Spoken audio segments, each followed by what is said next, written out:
सैनिक school application form 2023 की बात करेंगे, एक बहुत important topic that is reservation, यानी आरक्षण के बारे में बात करेंगे। क्योंकि आपने यदि एप्लीकेशन फॉर्म फिल कर दिया है तो भी जानना जरूरी है, एप्लीकेशन फॉर्म नहीं फिल किया है तो 100% जानना जरूरी है कि रिजर्वेशन किस ढंग से काम करता है।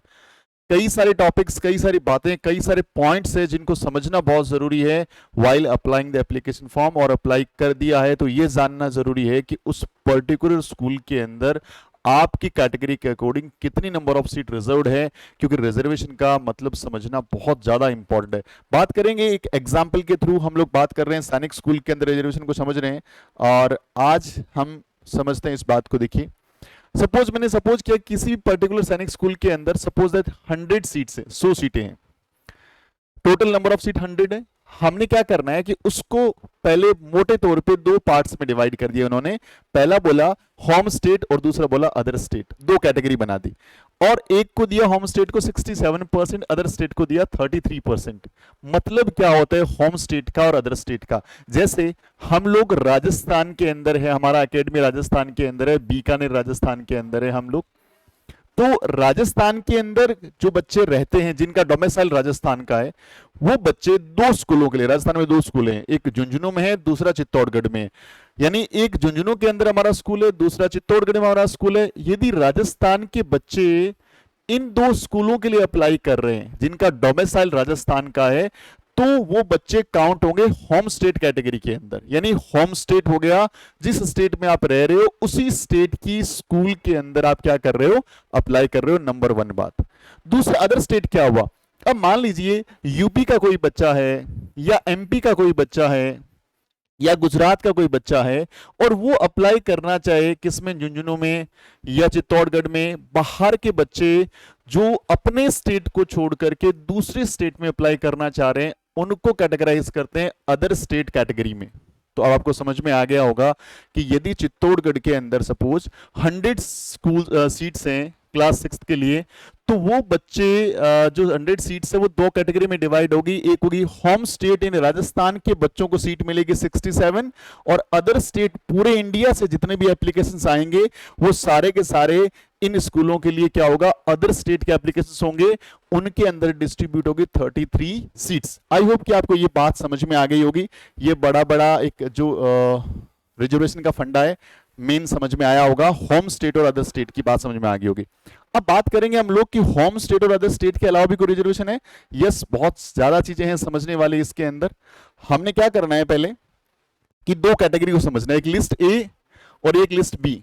लिस्ट ए का मतलब हो गया होम स्टेट, लिस्ट ए का मतलब हो गया होम स्टेट, और ये हो गया अदर स्टेट। ये दो बातें समझनी है। लिस्ट ए के अंदर हमने भी बात किया था कि यदि 100 सीट्स हैं तो 67% होम स्टेट के बच्चों के लिए, यानी 67 सीट्स होम स्टेट के बच्चों के लिए, और 33 सीट होगी अदर स्टेट बच्चों के लिए। और टोटल नंबर ऑफ सीट कितनी है, 100। इनका डिस्ट्रीब्यूशन इस ढंग से हमने कर दिया था। अब बात करते हैं कैटेगरी वाइज इनकी क्या रिजर्वेशन रहता है। इसमें देखिए कैटेगरी कौन कौन सी है, एससी है, एसटी है, ओबीसी है, डिफेंस है और जनरल है। 5 बेसिकली कैटेगरी है। पहली कैटेगरी कौन सी है, एससी। एससी में जो रिजर्वेशन होता है 15% होता है। तो 67 का यदि मैं 15% निकालूं तो अप्रोक्सीमेटली 10 सीट्स आती है। तो 10 सीट्स जाएगी एससी के बच्चों के पास। एसटी के बच्चों की बात करें तो 7.5% रिजर्वेशन रहता है एसटी के बच्चों के पास, और उन बच्चों को मिलेगी 5 सीट। और ओबीसी के लिए आता है 27% रिजर्वेशन, और 67 का यदि 27% निकाला जाए तो अप्रोक्स वैल्यू आती है 18 सीट्स। तो आपको समझ में आ गया होगा कि भाई यदि 67 सीट्स हैं, देखो ये नंबर ऑफ सीट्स 100 की बजाय 80 हो सकता है, 90 हो सकता है, 105 हो सकता है, 125 हो सकता है, लेकिन जो परसेंटेज बेस पे बात कर रहा हूं कि जितनी भी सीटें आए उनका 15% जाएगी एससी के पास, 7.5% जाएगी एसटी के पास, और 27% जाएगी ओबीसी के पास।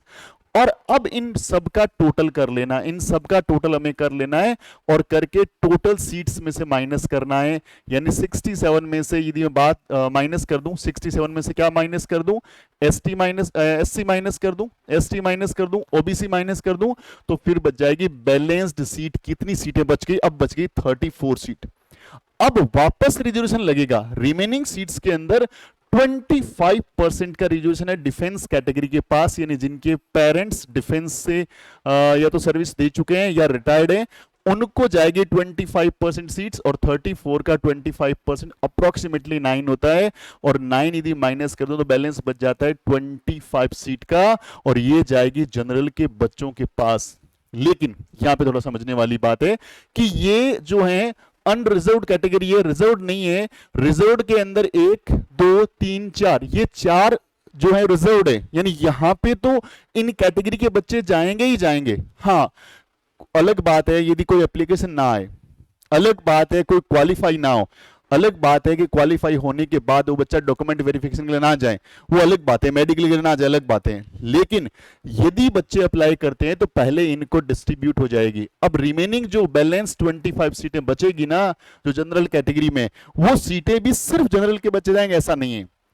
यदि कोई एससी का बच्चा, एसटी का बच्चा, ओबीसी का बच्चा अच्छे मार्क्स ले आता है, ज्यादा मार्क्स ले आता है जनरल के बच्चों से, तो उन बच्चों के पास भी ये 25 सीटें डिस्ट्रीब्यूट हो जाएगी, क्योंकि अनरिजर्व्ड है ये। वो तो रिजर्व्ड है, मतलब वो तो किसी को नहीं जाएगी, इन्हीं को जाएगी। हाँ, कोई बच्चा नहीं आता है तो फिर वो डिस्ट्रीब्यूट कर जाती है सबके अंदर, उसको भी हम लोग एग्जाम्पल से समझेंगे। लेकिन फिलहाल ये समझना जरूरी है कि ऐसे डिस्ट्रीब्यूट होता है होम स्टेट में। सेम का सेम प्रोसेस काम करता है अदर स्टेट में। वहां पे नंबर ऑफ सीट 67 थी, यहाँ 33 है। 33 का 15%, एससी को जाएगा 5 सीटें, एसटी को जाएगा 7.5% है रिजर्वेशन, तो 2 सीटें 27% है, वो 9 सीट्स जाएगी ओबीसी को। फिर बैलेंस बच जाएगा 16 सीटें, फिर डिफेंस को जाएगी 4 सीटें, और माइनस करेंगे इसको 16 से 70 अप्रोक्सीमेटली लिया, और 13 सीट जाएगी किसके पास, जनरल कैटेगरी के पास। तो इस ढंग से डिस्ट्रीब्यूशन होता है कैटेगरी वाइज डिस्ट्रीब्यूशन होता है बच्चों इसमें। तो ये रिजर्वेशन की पूरी बात समझनी है हमें। और अब कुछ चीजें हैं जो थोड़ी थोड़ी समझनी है। लिस्ट और ए और बी को ऐड किया गया और टोटल 100 सीट्स दिखा दी गई। अब क्या बोला गया कि यहां पे नंबर 1 जो पॉइंट है याद रखना है कि candidates boy only belongs to the other state या union territory allotted seat in their category as permitted subject as to maximum limit 25% of total vacancies in the category for the each state or union territory. If there are 10 seats in other state or union territory, general category candidate of any particular state union territory will not be guaranteed more than 3 seats. ये क्या बोल रहा है कि भाई जो reservation है ना वो फिक्स है, लिमिटेड है, उसी कैटेगरी के अंदर रिजर्वेशन डिस्ट्रीब्यूट किया जाएगा जिसके अंदर बात करी गई है। ऐसा नहीं है, उसमें भी लिमिट लगा रहेगा 25% मैक्सिमम। इसने बताया कि मैक्सिमम जो लिमिट है कितने की है, वो 25% की है। नंबर 2 बात क्या बोल रहा है ये कि गर्ल्स कैंडिडेट को, ये बोल रहे हैं गर्ल्स कैंडिडेट एटलीस्ट 1 सीट, यानी हर कैटेगरी में कम से कम 1 सीट के अंदर गर्ल चाइल्ड को लेना ही लेना होगा उनको। ये मिनिमम क्राइटेरिया है। हाँ, वहां पे यदि लड़कों के मार्क्स नहीं आते हैं या वो बच्चे परफॉर्म नहीं कर पाते हैं या क्वालिफाई नहीं कर पाते, लड़कियों को और सीटें मिल सकती है, बट कम से कम 1 सीट मिलनी जरूरी है। अब एक कंडीशन बताइए कि सपोज दैट जो रिजर्व्ड कैटेगरी है लाइक एससी, एसटी या ओबीसी, यहां पे नंबर ऑफ एप्लीकेशन ना आए या नंबर ऑफ बच्चे एग्जाम में बैठे लेकिन क्वालिफाई ना हो, क्वालिफाइंग क्राइटेरिया क्वालिफाई नहीं कर पाए, तो जो सीट्स का डिस्ट्रीब्यूशन है वो किस ढंग से होगा, एक एग्जांपल से हम लोग समझ लेते हैं। ये इसने एग्जांपल दिया कि होम स्टेट की बात करी, लिस्ट ए के अंदर सपोज 67 सीट्स है और एससी कैटेगरी में कोई बच्चा यहां पे अवेलेबल नहीं है। हो सकता है कि फॉर्म नहीं आए और हो सकता है कि फॉर्म आने के बाद बच्चे क्वालिफाई नहीं हुए, तो यहां पे किसी बच्चे को कोई सीट नहीं मिली, तो फिर डिस्ट्रीब्यूशन कैसा होगा। अब एसटी को तो उतना ही मिलेगा जितना पहले मिल रहा था, 7.5% 67 का 5 सीटें मिल जाएगी, रिजर्व है वो तो। ओबीसी का सपोज कोई बच्चा नहीं आया तो रिमेनिंग सीट्स कहां गई सर, ये रिमेनिंग 67 में से 5 माइनस किया 62 बच गया। अब 62 का 25% यानी अप्रोक्सीमेटली 16 सीट जाएगी डिफेंस कैटेगरी को और रिमेनिंग 56 सीट किसको चली जाएगी, जनरल कैटेगरी को। ये डिस्ट्रीब्यूशन रहता है किसके बाद, ये भाई कि आप लोगों को यदि कोई रिजर्व्ड कैटेगरी से कोई बच्चा वहां पे नहीं आता है, तो ये रिजर्वेशन को समझना बहुत ज्यादा जरूरी था। आप जिस भी स्कूल के लिए अप्लाई कर चुके हैं या अप्लाई करने वाले हैं, पहले पूरा कैलकुलेशन निकालिए कि कितनी संभावनाएं हैं उस पर्टिकुलर स्कूल में आपको सीट मिलने का। क्लास 6 के लिए रिकमेंड नहीं करूंगा मैं, क्लास 6 के लिए ज्यादा इस रिजर्वेशन को समझने की बहुत ज्यादा रिक्वायरमेंट नहीं है। होम स्टेट अप्लाई करिए, मिल जाएगा आपको।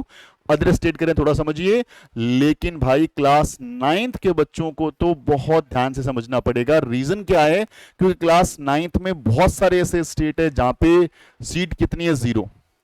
फिर सीट कितनी बच गई, बहुत लिमिटेड सीट्स बच गई। अब बची हुई सीटों में से किस जगह पे हमें अप्लाई करना चाहिए, क्या क्या हमारे पास ऑप्शंस हैं, तो उसके लिए जरूरी है रिजर्वेशन को बहुत ध्यान से समझना।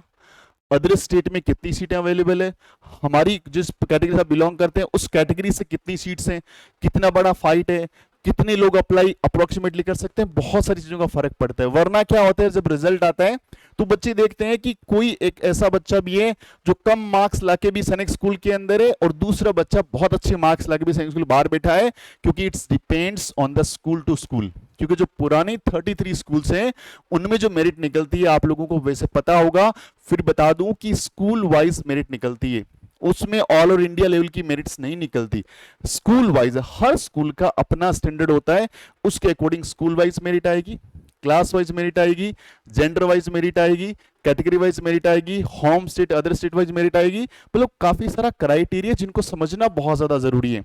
और उसके बाद सबसे इंपॉर्टेंट चीज रहती है अच्छी मेहनत, हार्ड वर्क, डेडिकेशन के साथ। अब यदि आप हार्ड वर्क कर रहे हैं और वहां पे यदि एक भी सीट है तो फिर डरने वाली बात ही नहीं है, क्योंकि किसी भी एक बच्चे को सिलेक्ट होने के लिए सिर्फ एक सीट चाहिए। और आप अपनी पढ़ाई को, अपनी तैयारी को इतना बढ़िया ढंग से रखिए कि यदि एक भी सीट मिलती है तो फिर वो आपकी होनी चाहिए। क्योंकि यदि आपने अपनी पढ़ाई को, क्लास 6 के एग्जाम को, क्लास 9 के एग्जाम को, यदि ऐसा मान लिया RIMC जैसा, राष्ट्रीय इंडियन मिलिट्री कॉलेज देहरादून का जो एग्जाम, उसे ऐसा मान लिया कि पूरे स्टेट में एक ही सीट है भाई, हमें फाइट करना उस सीट के लिए, तो फिर आपको उस सीट को लेने से कोई नहीं रोक सकता। तो मिलते हैं अगले वीडियो में इसी तरह के बेहतरीन वीडियो के साथ। तब तक अपना ख्याल रखें, खूब सारी पढ़ाई करें। Wishing you very all the best and जय हिंद।